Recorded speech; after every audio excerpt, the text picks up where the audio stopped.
Hello বন্ধুরা, দেখো এখানে চিকেন ধুয়ে নিয়ে এসে রেখেছি। তার কারণ আজকেরে দাদার মেয়ে আমার কাছেই থাকে, ওর আজকে জন্মদিন, তাই আজকে একটু বিরিয়ানি বানাবো। তাই চিকেনটা প্রথমে ধুয়ে এনেছি। চিকেনটাকে এবার ভিনিগার আর নুন মাখিয়ে রেখে দেবো, কারণ চিকেনের পিসগুলো একটু বড় বড় হয়। নুন না মাখালে ওর ভিতরে নুন ঢোকে না, খেতে ভালো লাগে না। আজকে পর দেখাবো কিভাবে আমি চিকেন বিরিয়ানি বানাবো। বিরিয়ানির আলুগুলো নুন আর কালার দিয়ে সিদ্ধ করে নিচ্ছি। সিদ্ধ করা আলুগুলোকে ভালো করে ভেজে নিয়েছি। এদিকে ডিম সিদ্ধ করে সেগুলোকে একটু কালার দিয়ে ভেজে নিয়েছি। দেখো চিকেনগুলোকে কালার দিয়ে ভেজে নিচ্ছি।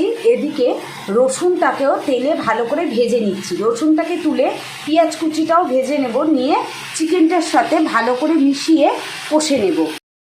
চিকেনটা ভেজে নেওয়ার পর পেঁয়াজটাকে ভালো করে ভেজে নিয়েছি, একটু তেজপাতা ফোড়ন দিয়েছি, আর ভালো করে ভেজে নেওয়া রসুন দিয়ে যে চিকেনটা মাখিয়ে রেখেছিলাম ভিনিগার আর নুন দিয়ে, তার একটু জল বেরিয়েছিল, সেইটা দিয়েই চিকেনটা এবার ভালো করে কষে নিচ্ছি। এদিকে কিছুটা পেঁয়াজ বেরেস্তা বানানোর জন্য ভেজে নিচ্ছি। মাংসটা পুরো কষা হয়ে গেছে, এবার আমি গ্যাসটা অফ করে দিলাম। এদিকে দেখো বিরিয়ানির ভাতটা বসিয়ে দিয়েছি। এলাচ, লবঙ্গ, দারচিনি, তেজপাতা দিয়ে আর নুন দিয়ে দিয়েছি, দিয়ে ভাতটা হচ্ছে। ভাত চালটা একদম দেখে দেখে বুঝে বুঝে নামাতে হবে, একটু শক্ত নামাতে হবে, গলে গেলে কিন্তু একদম ভালো লাগে না।